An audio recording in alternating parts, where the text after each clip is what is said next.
Today, Noxie, Oklahoma is a quiet community, barely over 1,000 souls with low crime and lots of wide open space, and not much in the way of notoriety. Go back to the fall of 1975, though, and it was an even more remote little spot, populated by folks coaxing a hard living out of the land. There was no internet back then, no such thing as going viral, and Noxie wasn't the kind of place where much of anything happened anyway. You might even say it's one of the last places you'd expect big, crazy, weird, paranormal shenanigans. All of that changed, though, in September 1975. Farmer Kenneth Tosh saw something he couldn't comprehend, something that made no sense then or now. It scared him half to death, and there was a young boy who lived on the neighboring farm. And what happened that autumn night changed his life, too, forever. And you're about to meet him. And make out a small beam of light against the mirror.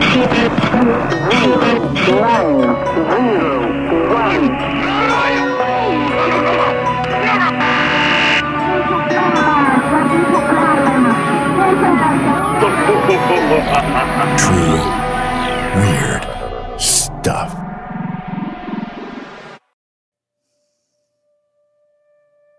And my grandmother were sitting at the table. We had just finished eating breakfast, and I had gone out to the road, which is quite a while. We had quite a big place in southeastern Oklahoma.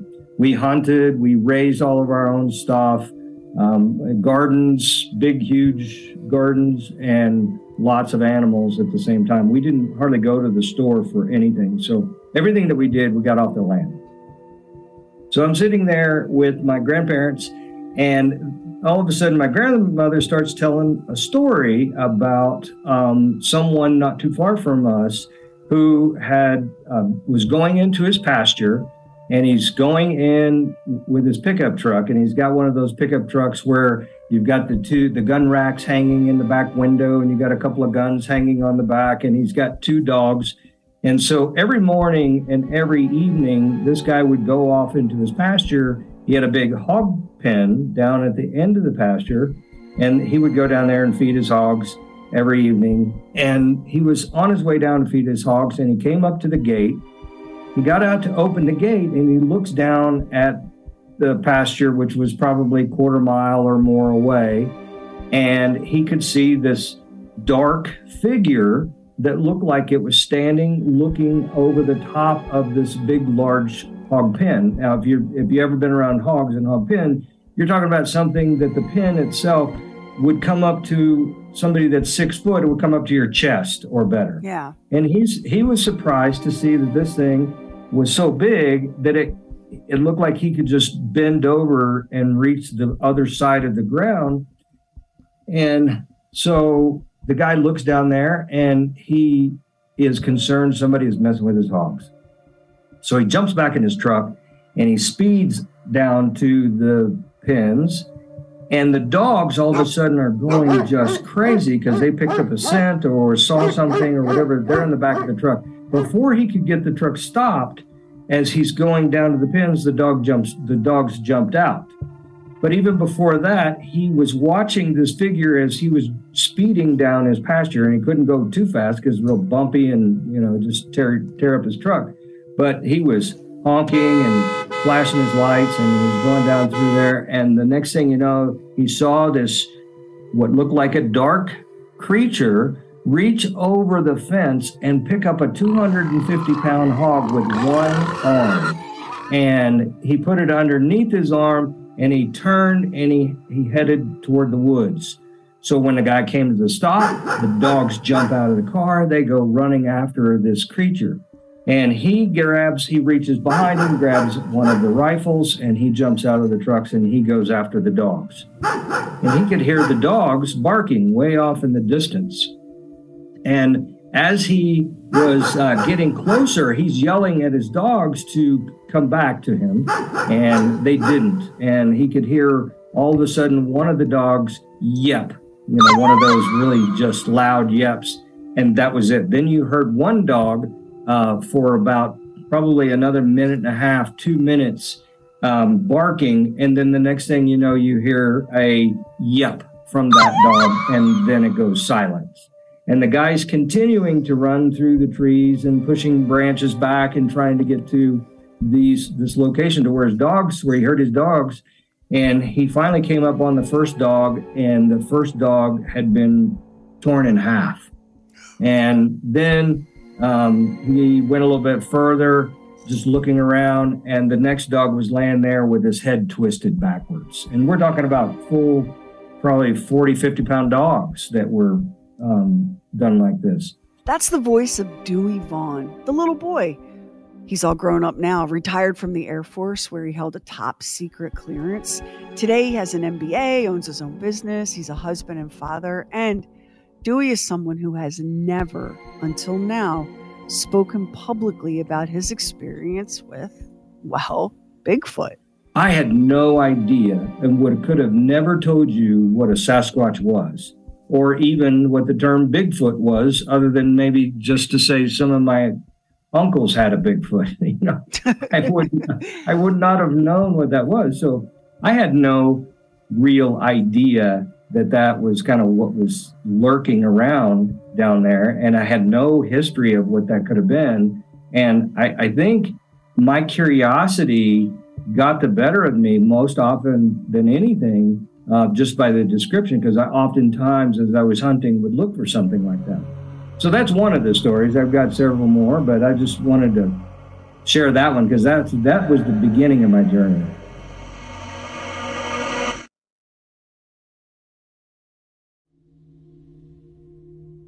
Dewey Vaughn's personal journey to unravel the mystery of Bigfoot, of the strange and inexplicable sightings and encounters with the creature, began that September night in 1975 in Noxie, Oklahoma. The incident he describes is legendary in Sasquatch lore. They call it the Noxie Monster. And the farmer at the very center of the story, Kenneth Tosh, that was Dewey's neighbor. The Noxie Monster incident was well documented in the press at the time. Actually, that's kind of an understatement. More like the media went wild. Now, of course, 1975 was pre-internet, so the story didn't go viral in the way news does now, but it did draw extraordinary attention to this tiny, remote farming community.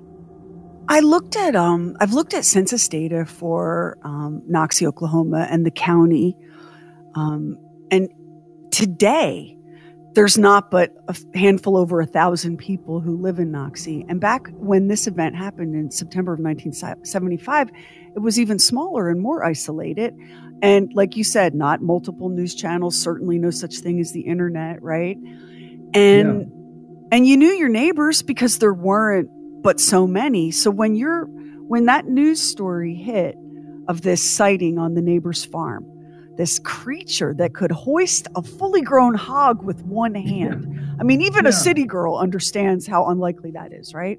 Yeah. And for a country boy, and for it to wind up in the paper, that's what gets you, right? Because, you can hear stories amongst the guys telling stories, right? And so you learn to decipher what seems to be a real story and what's not. And what was interesting is that it made the paper. And that's ironic all of its own.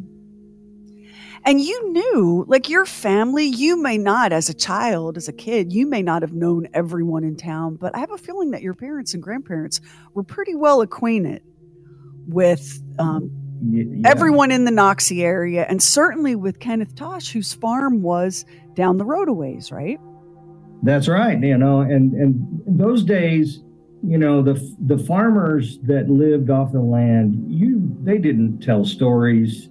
They didn't tell jokes, maybe they'll tell a story every once in a while of something that they've done. And typically it's a real story. It's not a made up fictitious something, once in a while they'll tell a little ghost story or something that'll be more about ghosts, nothing to the extent of a creature, something that had the ability to do as we described. We looked at some of the local newspaper coverage of this event. Max, will you do me a favor and read this little article that ran in Tulsa World on September 4th, 1975? The headline, giant type, read, "Hairy 7-foot visitor haunts Noxie citizens."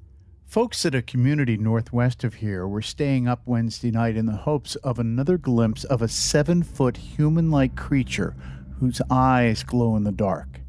Within the past week, no fewer than 6 residents of Noxie have claimed to have seen it roaming around old houses and abandoned buildings. One of them, Marion Parrott, told authorities he has unloaded his high-powered rifle at the beast on 3 occasions, but failed to even stun it. It just walked away, said Parrott, who refuses to go anywhere now without his rifle. Said to be covered with hair and bearing human-like facial features, the Noxie visitor was last reported seen in the pre-dawn darkness Monday by at least 3 persons. I don't know what they saw, but they sure saw something, said Nowata County Undersheriff Harold Lay.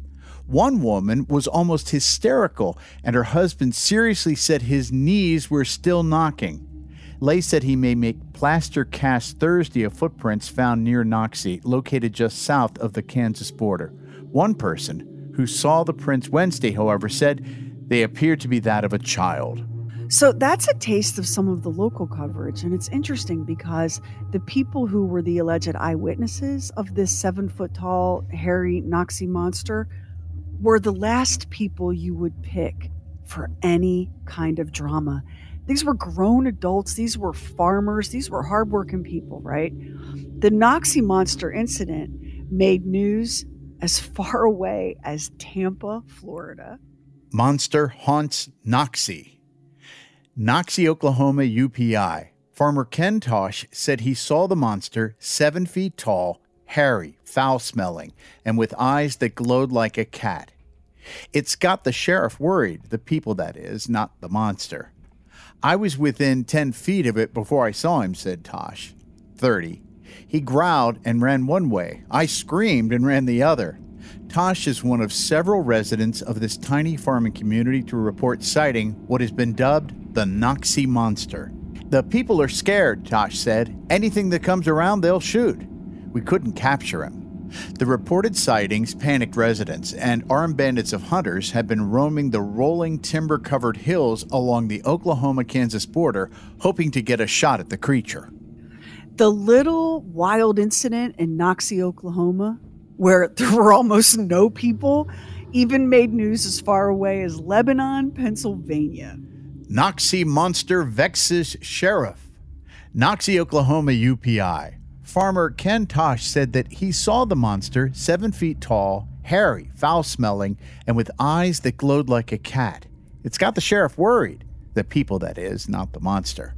I was within 10 feet of it before I saw him, said Tosh, 30. He growled and ran one way. I screamed and ran the other. Tosh is one of several residents of this tiny farming community to report sighting what has been dubbed the Noxie Monster. The people are scared, Tosh said. Anything that comes around, they'll shoot.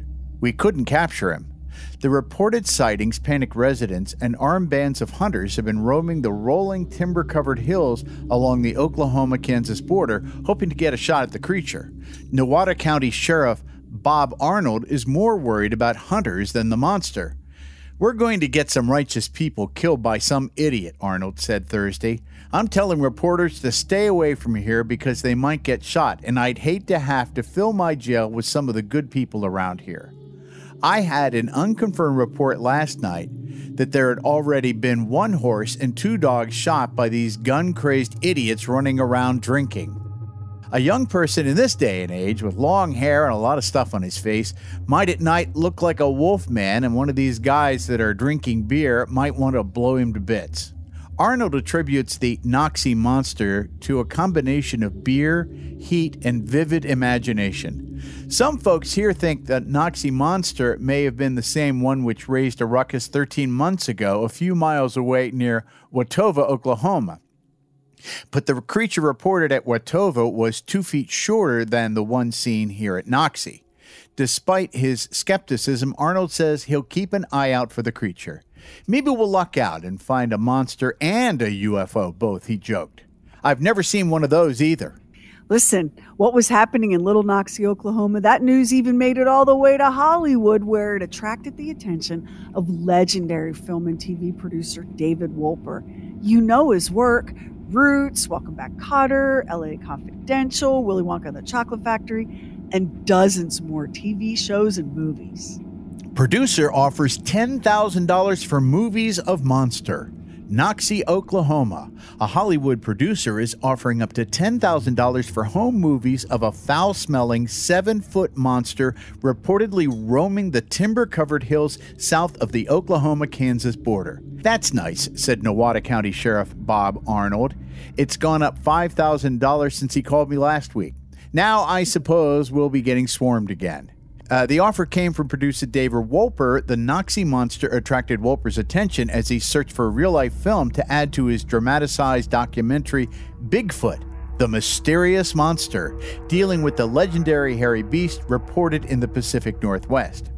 Arnold said the tiny community of family farms finally had started to quiet down, although those who had reported seeing the hairy beast still were nervous. If anybody tried to fake it, a film, coming up here in a gorilla suit or something, they might get more than their picture taken, and that would be prone. Arnold said he doubted anybody had film of the Noxie monster, nor were the local inhabitants likely to film it in the future. See, it was a big story.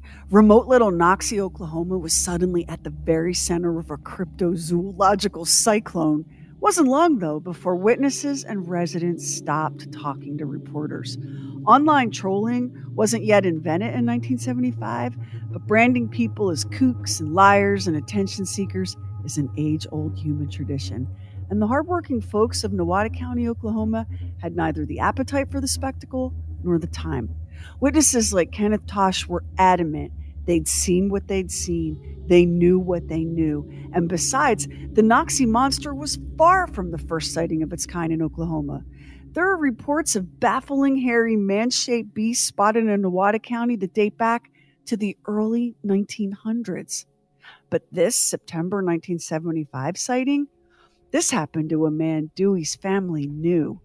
And Dewey knew that land as well as he knew anything in his young life. You had told me that your family, you were subsistence farmers, and that part of the reason that you were all such skillful hunters and trackers is because whatever you couldn't grow, you were out hunting and harvesting in terms of food. So your family, from your earliest childhood, you weren't a recreational outdoorsman. It was a subsistence situation. Do I have that right? That is correct. We fed 5 different families. And so like clockwork, basically it was the Farmer's Almanac that kind of kicked things off when we would start tilling the ground and what crops would go in at what times.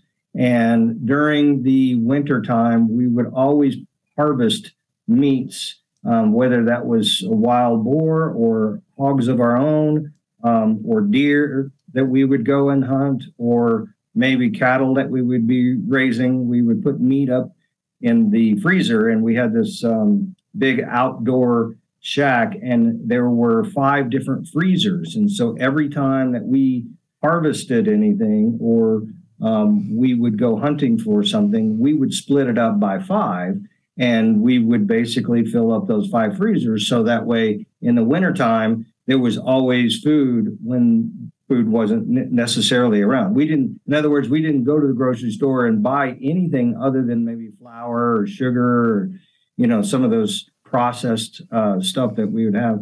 So quite often, every year we would fish, and we would harvest a lot of fish during June, during the springtime and late fall. We would try to harvest twice a year. And what that means is that we would go out and set out jug lines, and we would do all kinds of different fishing types of things. we would put that meat up. And then every time that we would go and harvest the garden, we would also split that up. So there was lots of, corn and tomatoes and potatoes. And I think we had peanuts and all kinds of things that we would just work really hard at splitting up. And the whole family got together at those times. And we also shared, the holiday times and things like that together as well. So yes, we basically all lived off of the land. And no matter how widespread or hysterical the media coverage, the people who knew him believed the story Kenneth Tosh told.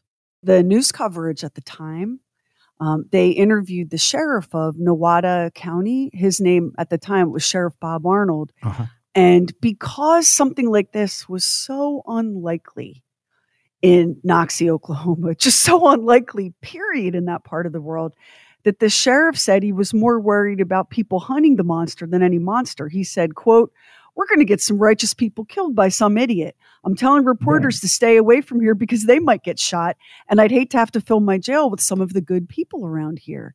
So the reaction in the town at the time of the sighting of this creature was not necessarily widespread panic or even disbelief. It was a little bit of a mix of everything, or at least that's how it seems. Did anybody offer any alternate explanation for things that we do know rather than things that we don't know as to what happened with this situation with the farmer and the dogs?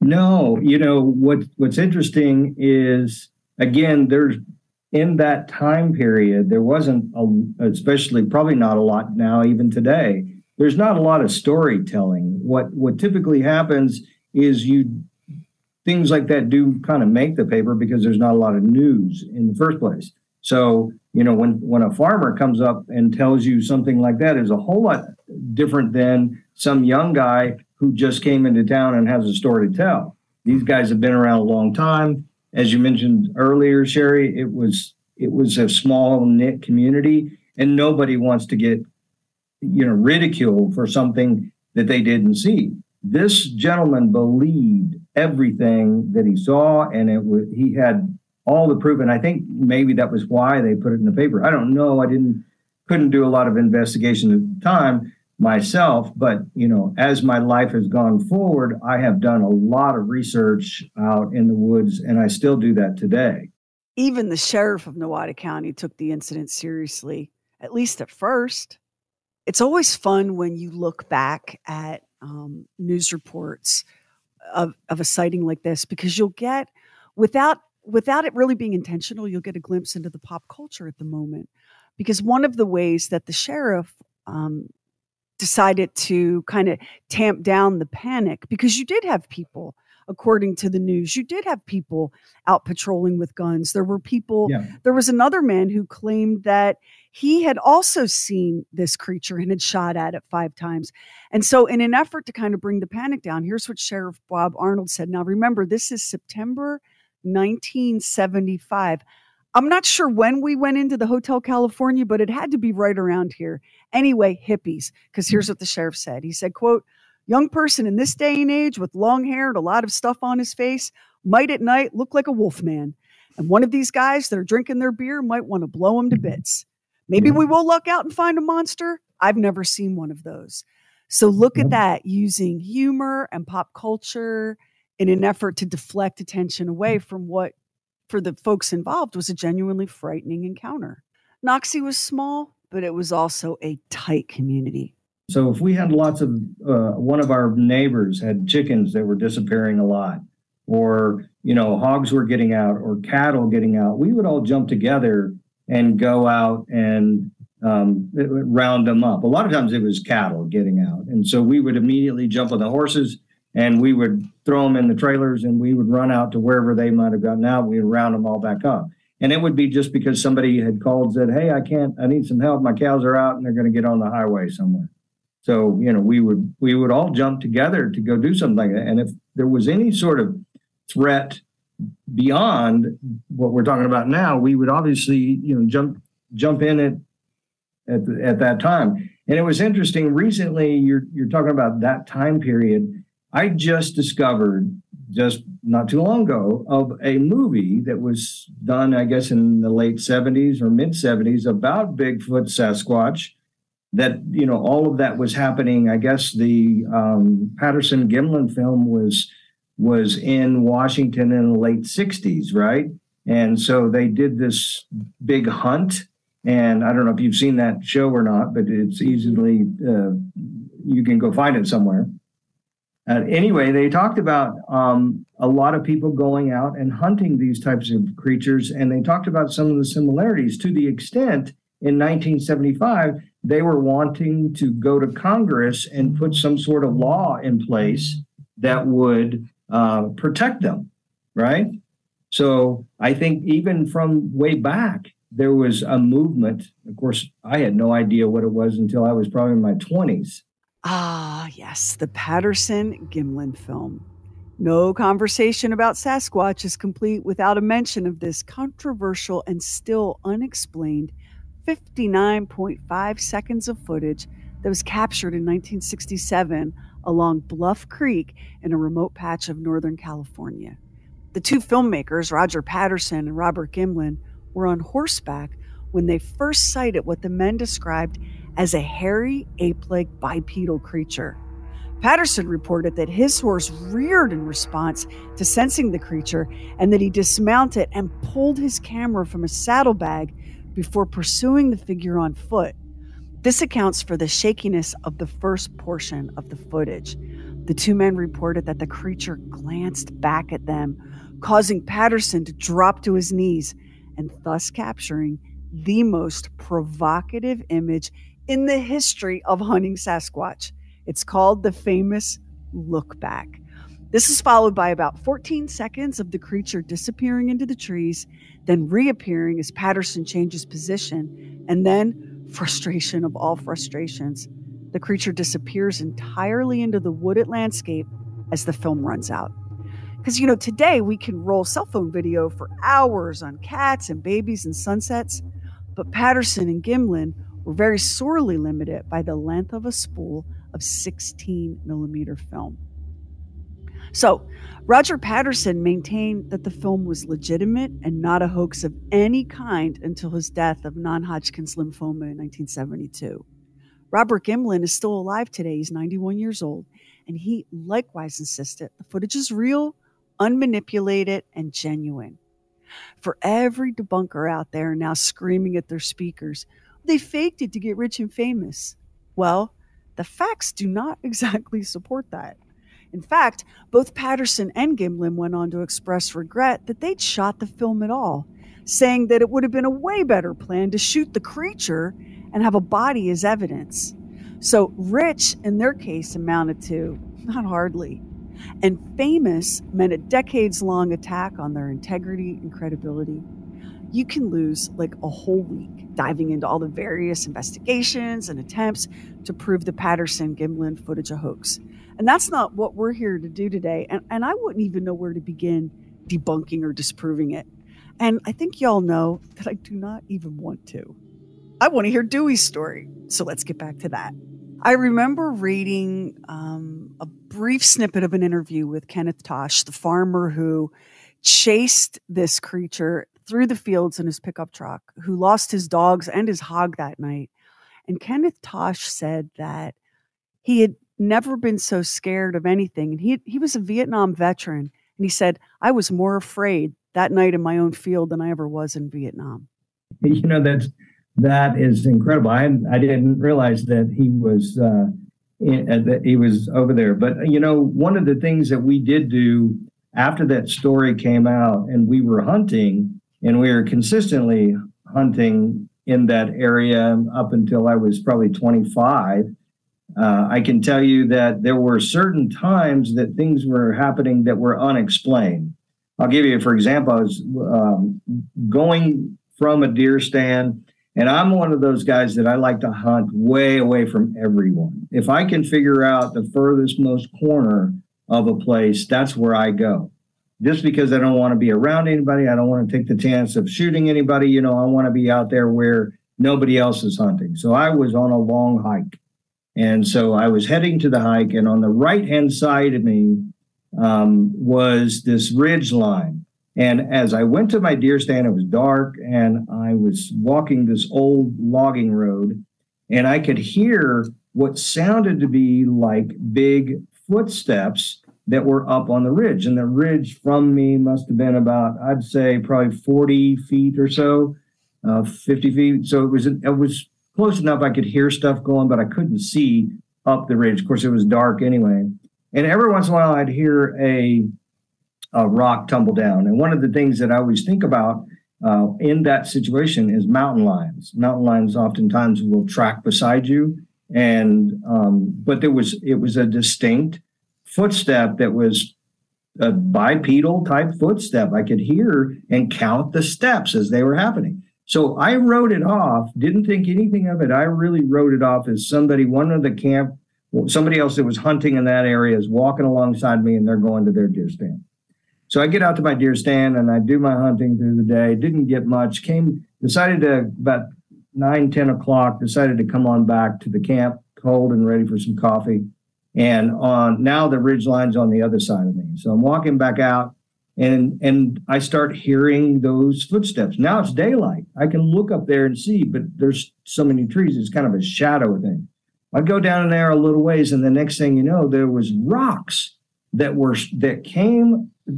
didn't tumble down like you would know that you can hear rocks typically tumbling off of a ridge because they start a little high up and they roll down and you'll hear them tumbling. These actually flew like they were flying almost over my head. I could see them fly over my head and land in front of my feet.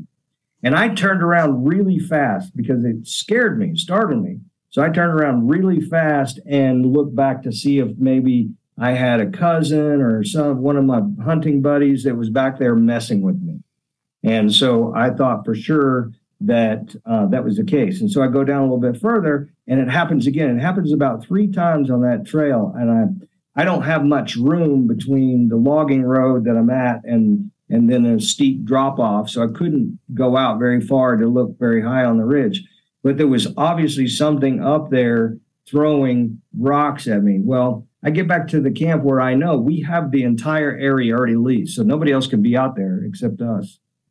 And so I go back and I ask around, and of course, nobody was in my area, which is typical because I'm always going to the outside stuff. Well, it was interesting. When I finally realized what Sasquatch or Bigfoot was at the time, and when I got into my 20s, all of a sudden, my mind went back to that spot of me hearing all of that. And I all of a sudden got scared for the first time for being there. I was scared 20 years later or 10 years later.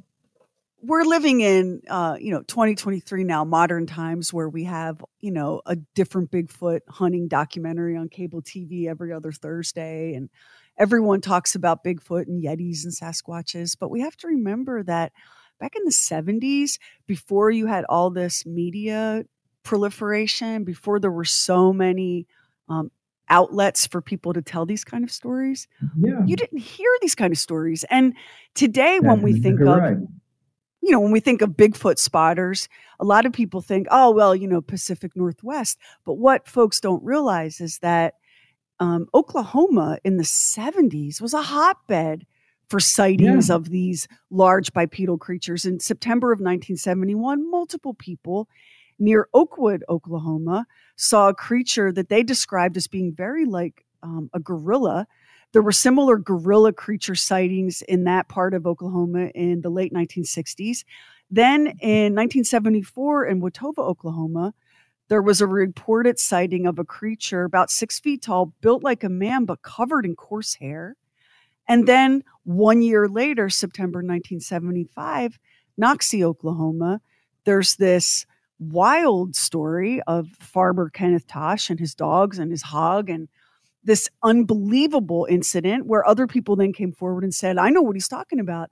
I shot at it too. So it's important when we're talking about something that happened in 1975 to put our 1975 hats on and realize that there was a ton of strange activity in your home state back in the day. And here's the aha moment, or it should be the aha moment for most people. Most people don't even think, or most people look at the Patterson-Gimlin film that happened in the 60s, where they actually got video of this creature. And it was in the Pacific Northwest, as you talked about.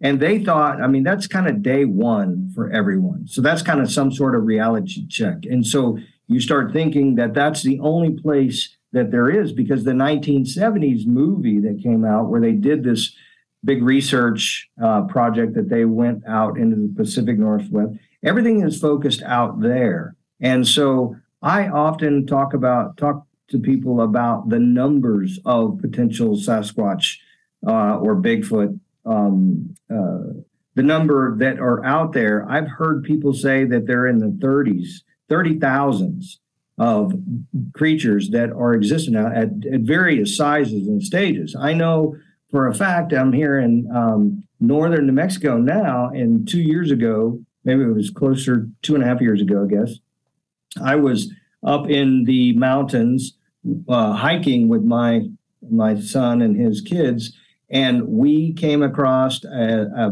long set of footprints that were two creatures, one smaller slightly than the other, all walking in a single line, and it was snow in the snow. And I have copies of those pictures. And what's interesting is that you can see right next to it or right near it is tracks of an excavator, a small ditching machine thing, which we all know is pretty heavy. But that did not make its way through the snow. The footprints did. And so I was showing this to someone who was in the veterinary world. And the first thing that they noticed was the heat that it would have taken in order to melt the snow all the way down to the ground. And so you see these line of footprints. There's probably a dozen or so different footprints, and you can see the difference in each one of them. So it looks like there's two going side by side. So here I am in northern New Mexico. There was sightings in Oklahoma when I was a kid. There's all the known sightings that are all over the place in Pacific Northwest. So you begin to think of how many of these are out there. Sometimes I often will hear people say, well, the Bigfoot. Well, there's lots of big feet. Quick sidebar, quick. Is it even remotely possible that we have enough wild territory left in these United States to support the existence of an as yet unknown intelligent bipedal species? Is there any place in this whole country where human beings aren't? It's a good question. It's a fair question. So just how much wild land is left in the USA? The Pacific Biodiversity Institute set out to answer that question, calculating all the wild and roadless land in the U.S., including Alaska and Puerto Rico. Land that's both protected, meaning state and federal lands, as well as unprotected. And the answer came back as, oh my God, it is so much. Protected wilderness accounts for roughly 106 million acres, but that's only 16% of the total wild land. Now, granted, most of the wild land left in America is in Alaska, but not all of it, not by a long shot. The Institute's findings were released in 2001, so I will definitely grant you that a few patches of that wild land today might be a Starbucks or a Holiday Inn Express or a truck stop. But still, that'd only be a drop in the vast bucket. And check this out. The Institute also acknowledged that there is significant wild land in private ownership. So I'm going to quote from that section of the report. Ready? Quote, "These additional wild areas play a very significant role in providing habitat for species that are sensitive to human disturbance." Cue the eerie music, right? Because see, like we think we have every corner of this nation mapped, and we don't. The next time you take a cross-country flight, grab a window seat, have a look. Vast, seemingly empty landscapes unspooling far below. Not a road, not a house, not a cell tower in sight. And as comforting as it is to think like, shh, it's okay, we know everything. The truth is, no, we don't. You know, the quickest way to get yourself flagged as a kook nowadays, even more so than like, I believe in aliens, is to say, I believe in Bigfoot, because people are so quick to say, if it existed, we'd have found it. If there was a creature out there, we'd know it. But to say that is to fail to take into account how extraordinarily vast and empty and unexplored so much of these United States actually. Well, if you don't mind, I'd like to share a theory of mine. And I've been kind of going along with this. And I every time I go hiking, I look for signs. I look for signs in the trees. I look for footprints. I look for structures. I look for uneven tree layers. So I'm always looking for different things, and I find it quite often in different places. But what I think, and I watch Bigfoot stuff all the time, and I'm kind of doing my own little research. And what I think is that we have a cross between, and maybe the Gigantopithecus is a good example of what that might look like, but it is a creature that is part human and could be part ape in some way, or some descendant of some human. But part of, you got to think about it, this is a creature that is extremely fast, extremely strong in everything that you see. And based on some voice documents that I have heard and looked at, the theory is that there is a common language that they also speak. So let's think about this for a minute. If you I don't think that they are at all intimidated by us. I think they are more doing their best to kind of stay away from us. Obviously, they will attack if in the wrong spots. And obviously, if you're out by yourself, you're probably going to be susceptible to something like that. But I think my theory is that they are doing their best to stay away from us, because you think about it, if one of those were captured, what's the first thing we would do? We would start taking blood samples. We would start looking at genetics. We would start doing everything we could to try to figure out how this creature was so big, how this creature was so strong. How do we replicate it? I mean, science goes off into all kinds of different things. And I think part of this could be that they kind of are a tribe of their own in some way. And I think that there's an intelligence there that makes them, at least in the woods, way smarter than we are. I want to jump in here and say, for anyone who's listening to this and going, oh my God, this guy is a kook. Do we, I mean, because, and I know you've had a lifetime of that. Dewey Vaughn, the little boy that grew up learning how to farm and track and hunt, who could identify noises in the night based on an animal's size and weight and nocturnal habits, that little boy ended up enlisting in the Air Force, serving his country, is an owner of a business. You are not someone who's living, in an abandoned Airstream in the desert talking to your socks. I mean, this has been a legitimate obsession and field of study for you. But not only Dewey, but there's a whole lot of people who are very reputable, who haven't had encounters like this that are not explainable. So I think there really is a tonnage of stories and information out there about this that would lead you to believe that there is something we don't know that is out there living in the woods. Yeah, exactly. And here's the thing. And from, to my credibility, I've been in the world of finance and behind a computer for a lot of my life, and I buy and sell companies, and my wife and I, we have a couple of houses. So, from a success standpoint, we're success. I have a master's degree in business and a business science degree, and I graduated college as a summa cum laude. So, from that standpoint, that doesn't take away my ability to go into the woods and be able to read signs. I mean, I often will get people that will say, well, we need professionals out here and we need real science behind looking for these creatures. Well, as you just pointed out, I was born and raised in the woods, and I can tell you, for the most part, I may not be able to tell you every track that I see, but I can pretty much tell you what it's not. And I can tell you maybe what it could be and what's probably close to it. And from that standpoint, when you look at a footprint like the ones that I have pictures of that I've seen, I lay my foot next to it.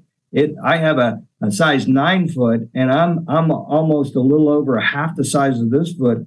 That's as much science as you really need behind it. My foot's gonna, this big footprint's gonna supersede mine, and I don't know anybody that's got feet that big, and nobody that I know of is walking around barefooted in the woods of the mountains of northern New Mexico in the wintertime with snow on the ground. That's the most recent ones I've seen. Of course, I've seen a lot of them in northern Texas, seen them around Oklahoma. And everywhere I go, I'm always looking for different things. And when I love to go hike or get out in the woods, that's, I do my day stuff, but I really love doing my weekend stuff when my wife and I get out and get a chance to go hike somewhere. We'll pick someplace new and off the beaten path and, try to look for certain things like that. So, as it relates to, whether I am knowledgeable or not, I think what happens mostly is we forget about common sense. And, being raised in the woods, one of the first things that was ever taught to us, if it looks like a duck and quacks like a duck, most often it's a duck. So,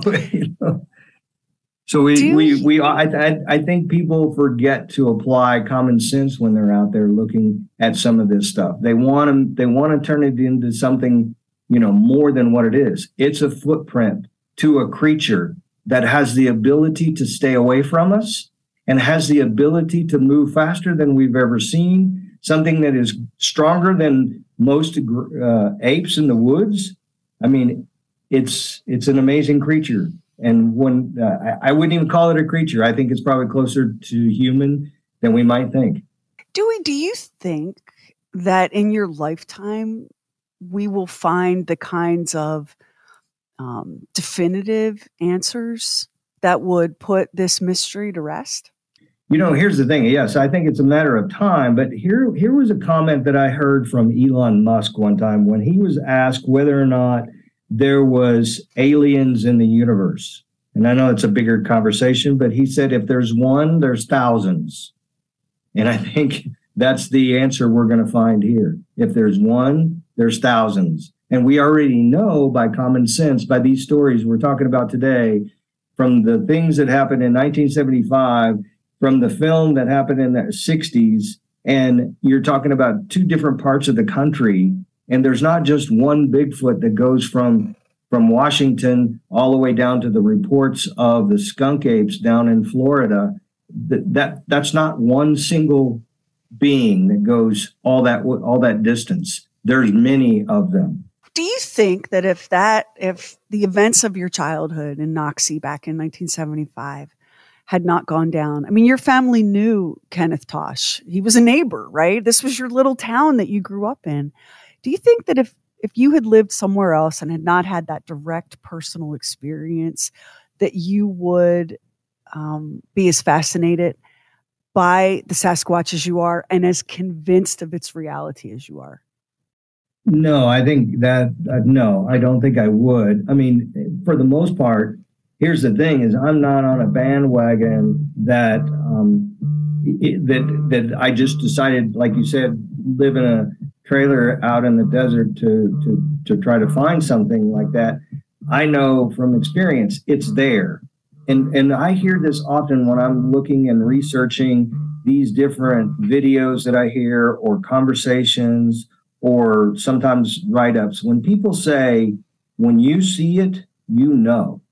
Well, when you've been around it, and all of a sudden for me, it all came together when my 20s, when I went off to the Air Force and all of a sudden got out of the woods, so to speak, and I came across that story of Bigfoot, I all of a sudden went, aha, now I know what that was. Now that makes sense.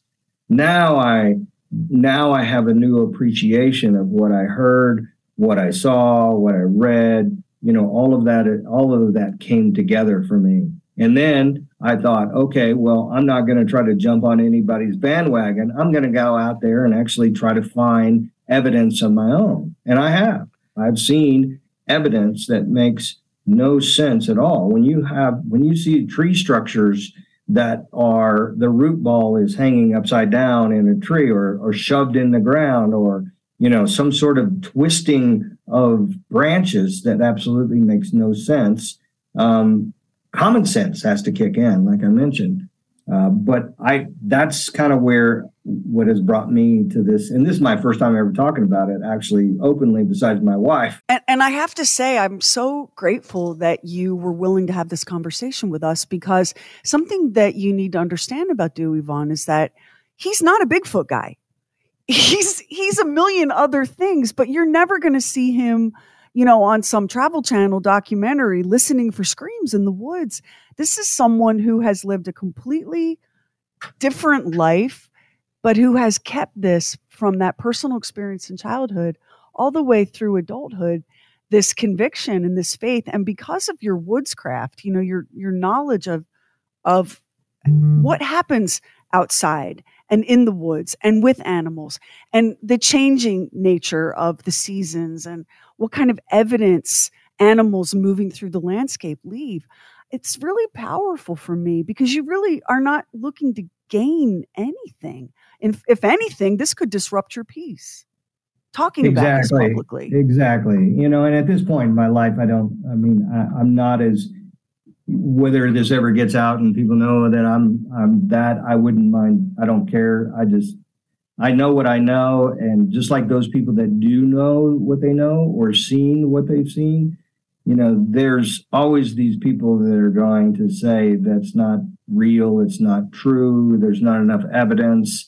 And I really think we're talking about a creature that's much smarter than we're giving it credit. We hunt it, or not we, it isn't me, but there are people out there hunting it as if the creature is as smart as a deer or as smart as some hog. We're talking about something that's got more intelligence than we're giving it credit to, because they have done a really good job of evading us and staying away from us. Dewey, I'm curious, just in your opinion, what drives the skeptics to be so derisive and, so mocking of the kinds of experiences that some people have had? I mean, poor Kenneth Tosh, his life was never the same after that night in that pasture, and not in a good way, right? I mean, you really risk becoming like a laughingstock. What do you suppose drives that? Like, for me, I think it's fear. It's terrifying to think that there's an entire world that we inhabit that's unknown to us. And so I think fear can drive people to be very dismissive and mocking. What do you think it is?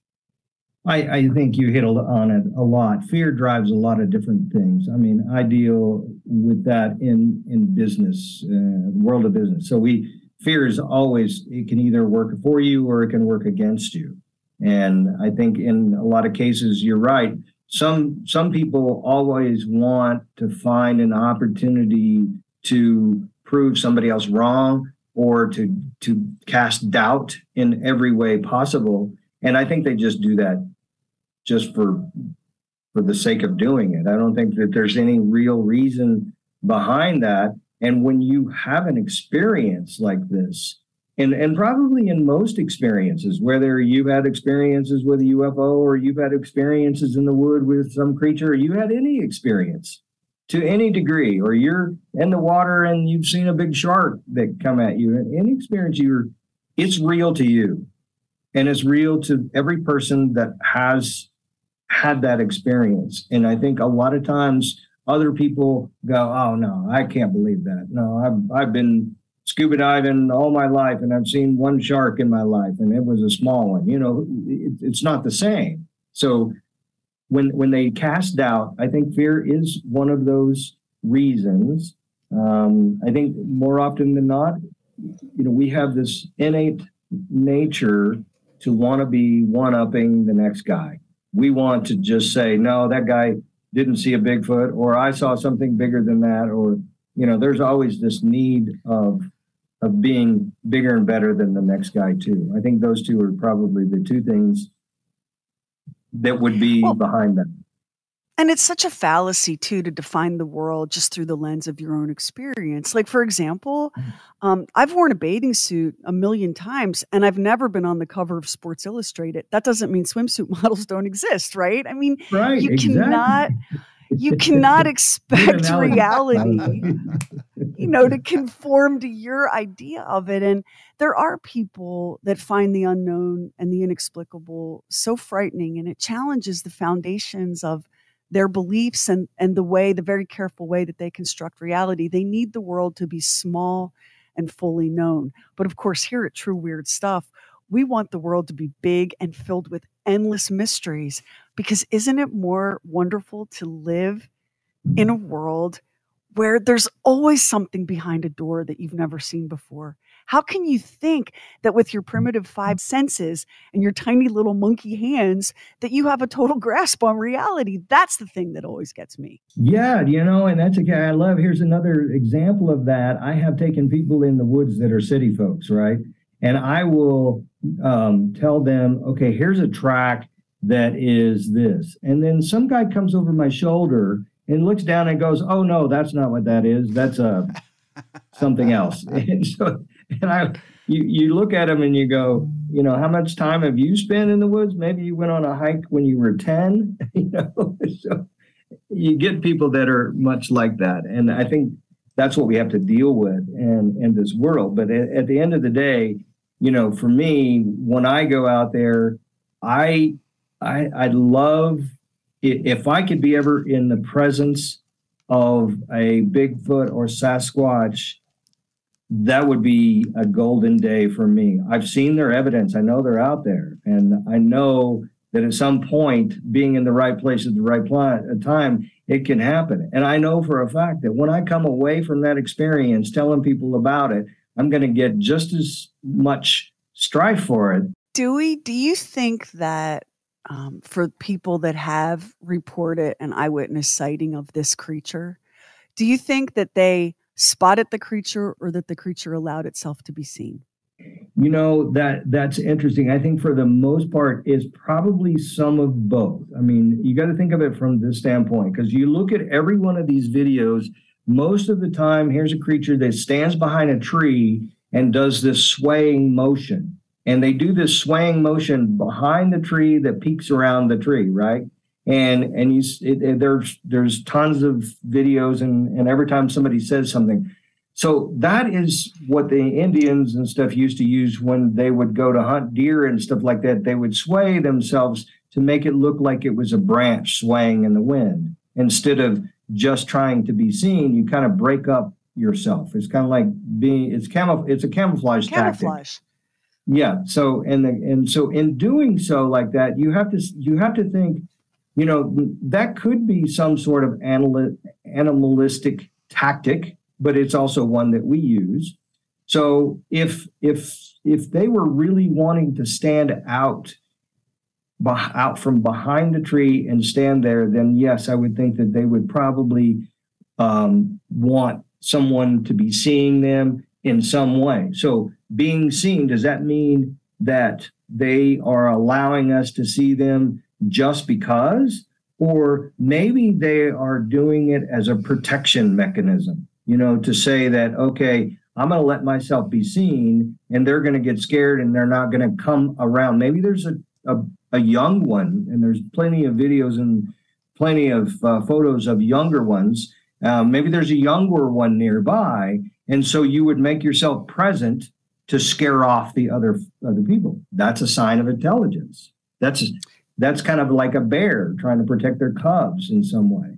So maybe it's animalistic, maybe it's intelligence, but I think that, yes, I think if they are there to be seen, especially in situations like that. Now, if they see somebody that's trudging across the mountain, I just saw an article just a few days ago that was a picture of a Sasquatch that was covered in snow. The hair was completely frozen, like you see branches that are full of snow. The hair was snow, and the photos were taken from a camera that was at a national park. So it was a Forest Service type camera. So it's I think a CCTV type camera. And here's this creature walking. And of course, they walk so much that you kind of make them think it looks like a man, but this looks like a ghillie suit sort of thing that's covered in this frozen hair looking thing. Just recently, that was the case. And so if they get seen in a situation like that, I think that's just accidental. But if they're standing up there somewhere that they're looking down at you and they're not behind one of those trees, they're probably trying to let you know that they're there. I have had one other experience where we were in a tent and it was late at night, and it looked like a big hand was trying to push its way through the tent. And So at the time, I thought maybe it might have been like a bear. Bear will stand up on two legs, and it might, if it's trying to get to something, it might push its way into a tent. Well, so I was in the tent. It was a big tent. I was in the tent with two other guys. There was three of us in there. We were getting ready to get down for the night. We're going to go hunt the next day. And we all looked at each other and looked at this thing, and it wasn't like a nose, like you would see a dog push their nose through a piece of cloth, or something like this. Was this huge looking hand thing that was there. And we all of a sudden had no idea, knowing what it was. We're really concerned that we might be looking at an elk or something that was far bigger. So we grabbed a shoe and threw at it. And all of a sudden we hear this huge grunt that sounded like nothing we'd ever heard before. And it didn't scare it by any means, because we could tell it was still standing out there. And the next thing we know, we heard it going off into the distance. And so later the next day, we didn't even come out that night.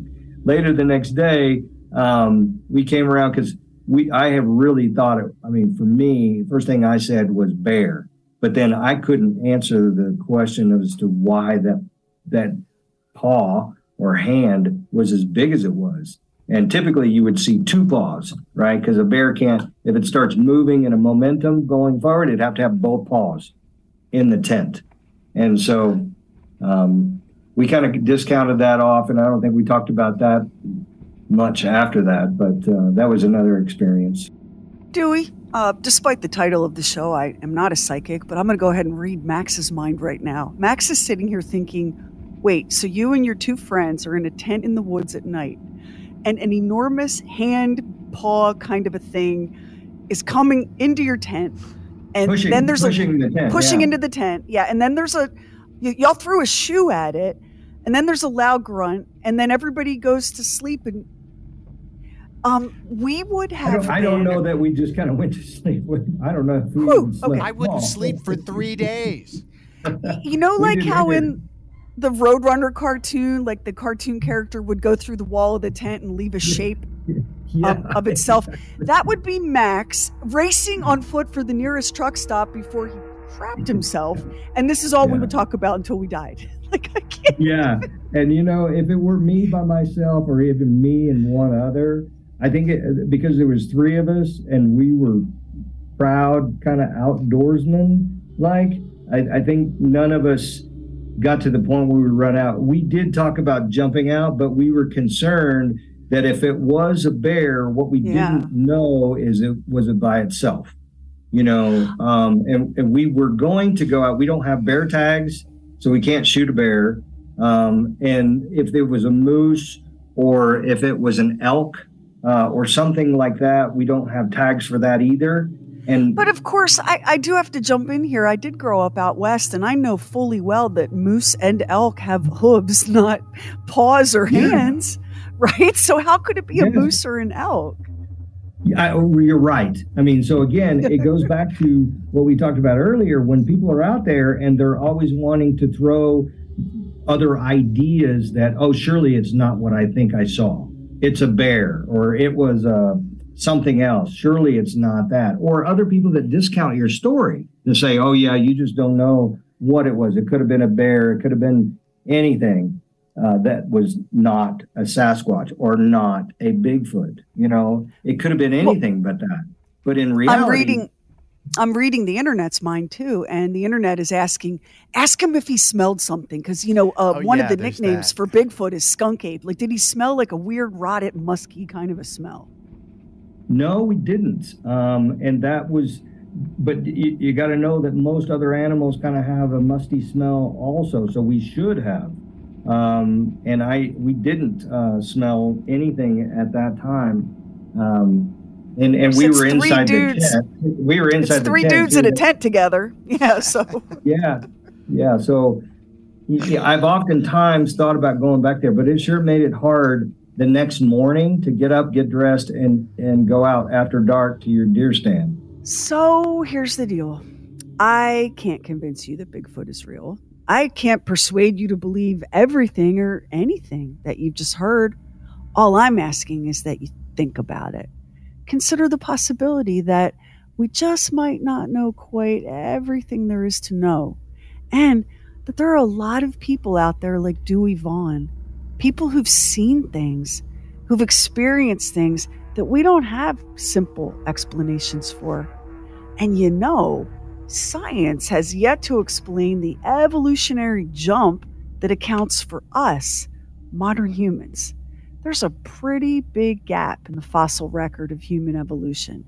It goes kind of like ape-like human ancestor, ape-like human ancestor, ape-like human ancestor, and so on and so on and so on, and then giant, bewildering gap in the record, which of course is sweet nectar to the creators of Ancient Aliens, because that gap to them means that it was the aliens messing with our hominid ancestors' DNA that created modern humanity. And I am not saying that's untrue. I'm saying, I don't know. We don't know yet.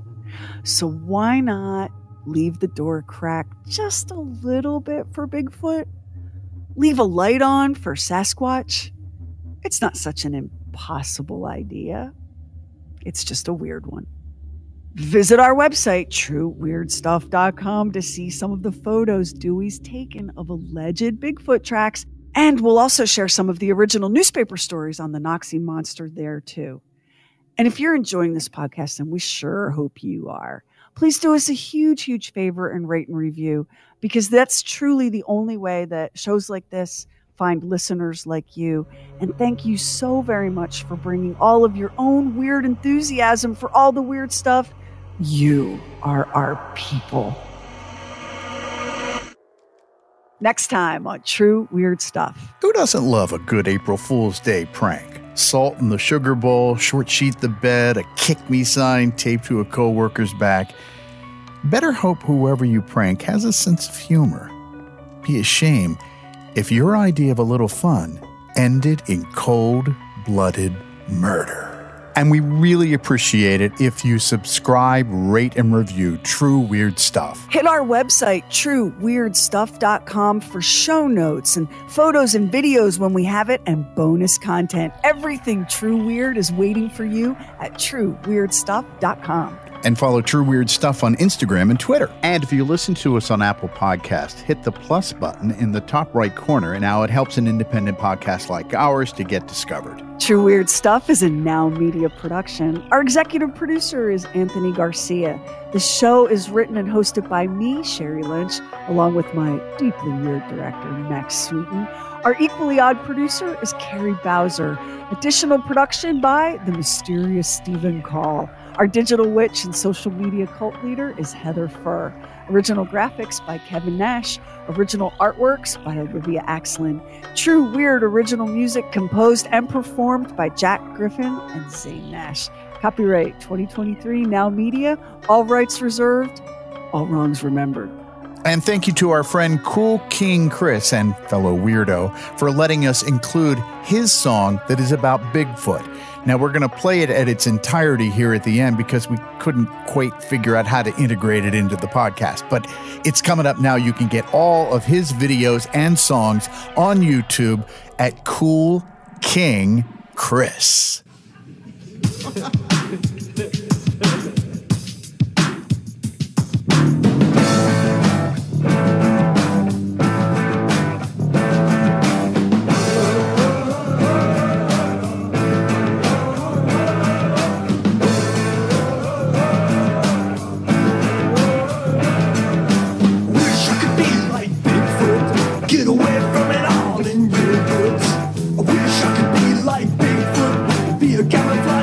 If I could, standing by a tree, everything would be alright. Safe as I could be, 'cause I only go out at night. That's right. I wish I could be like Bigfoot, get away from it all in your woods. I wish I could be like Bigfoot, be a camouflage giant if I could.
but I can't. Know that I cannot be your Bigfoot.